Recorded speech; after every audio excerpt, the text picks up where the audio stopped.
Hello everyone, my name is Muhammad Maulana Nafis. I'm 16 years old.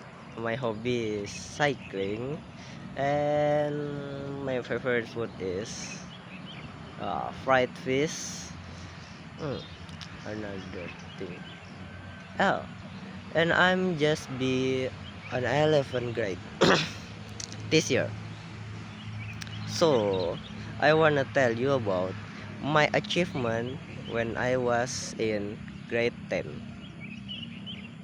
So, one of the achievements I achieved when I was in class 10 is I won first place in a quiz competition. And my other achievement is being the leader of the English Club. Why is matter?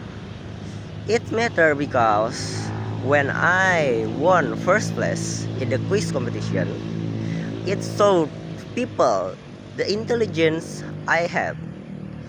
And being a leader has made me learn more about leadership. And if you ask me about how I achieve my achievements, I won a first place in the quiz competition just by my instinct and my knowledge at that time.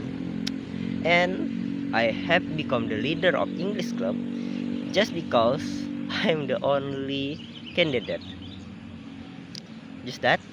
Thank you for listening and thank you for your attention. Keep healthy and sayonara.